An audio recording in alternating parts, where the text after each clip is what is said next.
بسم الله الرحمن الرحيم.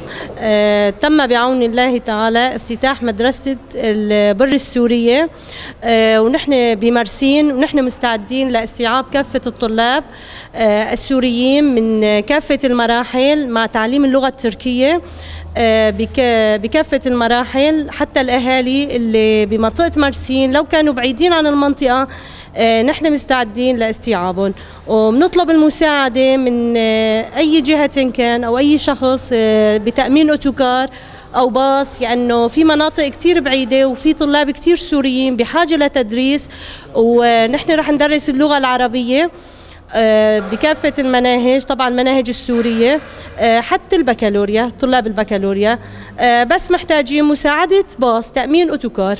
إذا في أي إمكان من أي جهة تأمين هذا الباص، وشكرا كتير لأي جهة متعاونة معنا. Burada ilkokuldan liseye kadar devam eden sınıflarımız var. Okulundan geri kalmış Suriyeli öğrencilerimizin buraya gelip okumasını istiyoruz. Tabi burada bazı eksiklerimiz var. Duyarlı arkadaşlarımız varsa burada Suriyeliler için kalemdir, kitaptır, defterdir, bu tür ihtiyaçlarımız olacak. Artı dışarıdan gelen öğrencilerimiz için servis imkanlarımız çok zor. Serviste bize yardımcı olacak kişiler varsa onların da yardımlarını istiyoruz. Burada özellikle birinci derece kalem, kitap, defter, silgi açacak ihtiyaçlarımız vardır. Buradaki öğretmenlerimiz Suriyeli öğretmenlerimizdir. Suriye'den gelen öğretmenler kendi imkanlarıyla burada öğrencilerimize ders verecekler. Bütün Suriyeli kardeşlerimizin gelip burada eğitimlerini yapmalarını istiyoruz. نحن ساكنين بمرسين، أنا ورفيقتي الأنسة فاطمة، صرنا شفنا العائلات السورية والأطفال السوريين بالذات طول النهار بيلعبوا بالشارع وما في دراسة، وصار لهم سنتين مقطوعين عن الدراسة، فبعد تفكير حبينا إنه نسوي مدرسة لهالأطفال، فكرنا وقررنا انه نبني بهالمبنى، ودورنا على مكان ايجار، والحمد لله يعني امنا المكان، وبعون الله تعالى بمساعدات بعض الاخرين سوينا مبنى وسوينا المدرسه، وان شاء الله نتامل من الله تعالى انه التوفيق بالله بهالمدرسه بتامين الدراسه للاطفال السوريين ان شاء الله. Ben de burada oturuyordum. Öğretmen arkadaşlarımız da bu bölgede oturduğumuz için biz öğrencilerimizin 2 senedir burada okumadığını gördük.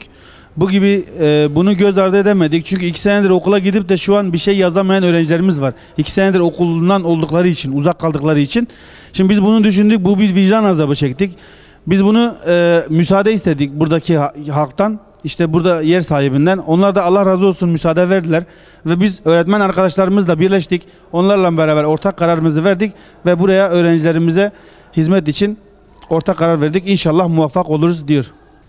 Ben teşekkür ederim. Tabii ki Suriye'den ülkemize gelmiş kardeşlerimizin eğitimde geri kalmamaları için böyle bir yer kendileri düşünmüşler. Biz de okullarımızdaki eski sıralarımız, yazı tahtalarımızla destek vereceğiz. Ayrıca yine okullarımıza kampanya başlatacağız. Kalem, defter, tüm eğitim ihtiyaçlarını elimizden geldiği kadar desteklemeye çalışacağız, karşılayacağız inşallah. Burada gördüğümüz kadarıyla 11 tane sınıf oluşturmuşlar. Tabii şartlar iyi değil ama bu şartlarda da inşallah eğitimlerini devam ettirecekler. Biz kendi okullarımıza her türlü desteğimizi vereceğiz.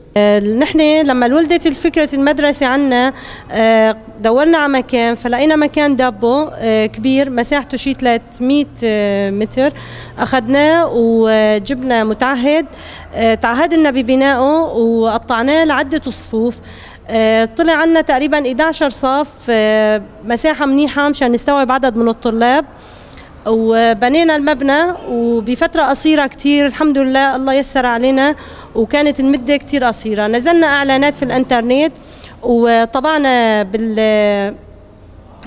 نزلنا لافتات وطبعنا على الأوراق وعملنا إعلان مشان استيعاب المدرسة، فكان تسجيل إقبال الأهالي كتير، والحمد لله هلا أمنا طلاب كتير إجا لعنا وسجلناهم، وإن شاء الله الأمور حتى المدرسين كان عنا كافة الكفاءات وسجلنا، وإن شاء الله رح نبدأ بالدوام وبدون حتى تعطيل ولا أي يعني رح نستغل أي وقت مشان نلحق لهم المنهاج، وإن شاء الله تعالى إنه اللي عملناه نتأمل من الله النجاح فيه. بالنسبة للطلاب عنا نحن رح نسوي 3 أفواج، فوج صباحي وفوج الظهر والمساء إن شاء الله لطلاب البكالوريا وحتى لتعليم دورات التركي.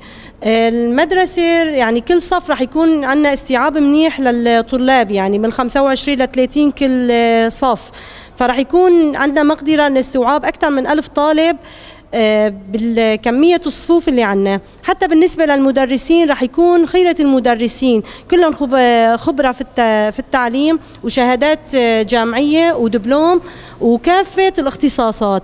وبالوقت الحاضر يعني سبحان الله انه 50 مدرس تقدم لنا بكافة الاختصاصات. وبالنسبة للطلاب حتى في عدد كتير كبير رح يجي من الطلاب اجا لعنا، وان شاء الله لسه مستوعبين عنا. فمين بيحب بالطلاب السوريين نحن جاهزين لأي استقبال لأي عدد من الطلاب السوريين، ما عندنا أي مشكلة. Bir de buranın depo olduğunu söylüyor. Biz burayı depo olarak aldık, kiraladık.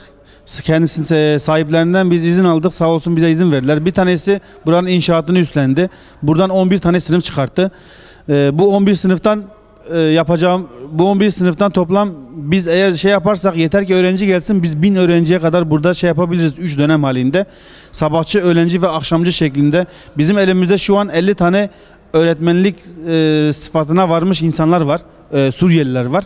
Bunlar hepsi kendi bölgelerinde öğretmenlik yapmış veya yüksek lisans yapmış kişiler. Biz bunların hepsinin imzasını, onayını almışız. Bunlar da demiş ki sınıflar oluştukça biz her zaman için görev yapmaya hazırız. Biz burada görev yaparız ve biz burada okuyan öğrencilerimize de kendilerine biz burada lisans diploma vereceğiz. Bu diplomalarla yarın gittikleri yerlerde, yani Suriye düzelirse Suriye'ye gittiklerinde kaldığı okuldan devam edecek şekilde, yani burada 9'a kadar okumuşsa orada 10. sınıftan devam edecek şekilde buradaki kişilerin imzasıyla, onayıyla onlara diploma verilecek. Tabii bu diploma Türkiye'de geçerli bir diploma değil ama yarın Suriye'ye gittiğinde eğitimlerinin geri kalmaması içindir. Belki orada bir tamamlama sınavı yapılırsa da bunlar hepsi o bilgiyi almış kişiler olacaklar.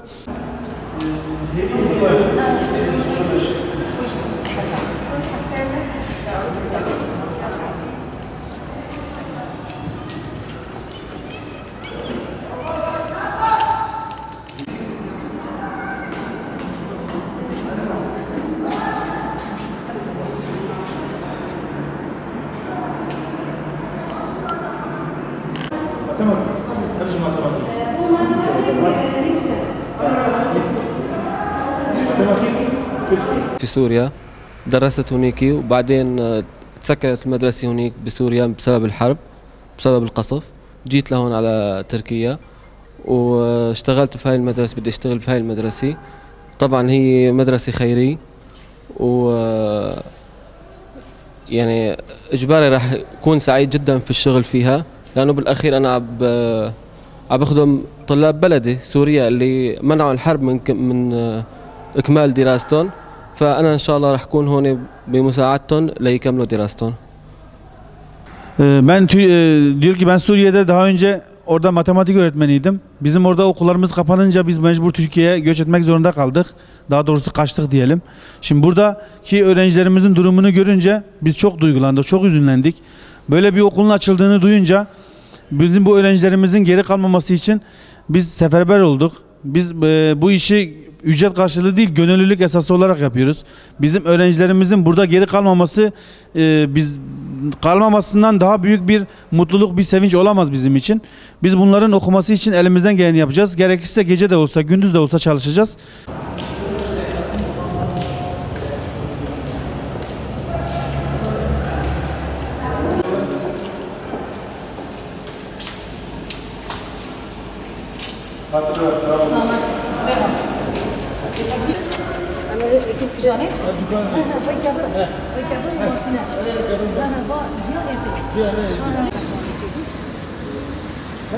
No, jak dział. شوني جامبين جيان بس بيش شغلي ولا شغلي هذا